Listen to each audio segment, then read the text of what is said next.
Hello, dear friends. Patrick Peace here, covering our next review, our next chapter in this excellent book by Timothy Keller, entitled The Reason for God. Today we're covering chapter 12, which is called The Story of the Cross. The True Story of the Cross is the title of this chapter, chapter 12. And the author goes through a really remarkable exposition on the motivations behind why God would go through this process of the sacrifice of Jesus Christ and so on and so forth, coming down himself in bodily form to redeem humankind. And the powerful part that I really liked about it is the examples that he gave. He gives examples of self-sacrifice in other stories in our literature. One is the Angels with Dirty Faces movie with James Cagney. He talks about the character needing to sacrifice himself for the youth of his town. And then the other one is a Tale of Two Cities that he gives as an example of self-sacrifice. And the way that he picks out the themes from those stories that relate to the idea of sacrificing oneself for another, and the pain involved, and the redemption that's involved, and the wonderful results that result from that of life-giving hope, instead of perpetuating eye for an eye, perpetuating evil, perpetuating revenge.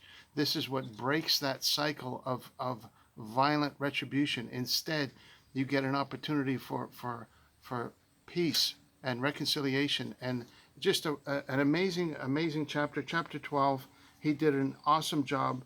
It's called The True Story of the Cross, and he summarizes without having to refer to scripture at all. This is what's remarkable to me, is that this book is using reason and logic, hence the title, The Reason for God. I don't even know if I've seen him reference scripture more than half a dozen times since I've started reading the book. And so he's reasoning together with the reader. He's using logical argumentation to come to a conclusion. And in this chapter, he's also using reason by showing the examples through our modern day art and literature, how common that theme is, that the benefits of giving oneself to rescue another. It's such a common theme in human art and literature that it helps to understand better the necessity of such a narrative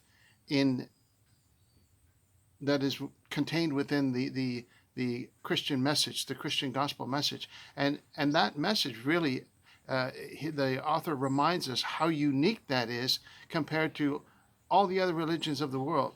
You have this specific message of God redeeming humanity through the sacrifice of himself in the most horrific way possible. And yet, when you really analyze it, it does make sense. It's foolishness to those that don't want to examine their heart closely, or don't want to listen to the gospel message closely. They just dismiss it outright, and that's a common unfortunate circumstance that God knew that would be the case. But he also knew that those that were willing to have faith and to open their hearts to the gospel message would be able to participate in that amazing redemption that brings healing, that brings hope, that brings life, that brings all these blessings that are available to those that would put their faith and hope in Jesus the Christ. So thank you so much for watching. That's chapter 12. Just an awesome chapter. And we shall talk to you again real soon. Hope you're able to enjoy the wonderful weather. Spend time with people you love, and we shall talk to you soon. Thanks for watching. God bless you. Have a wonderful day.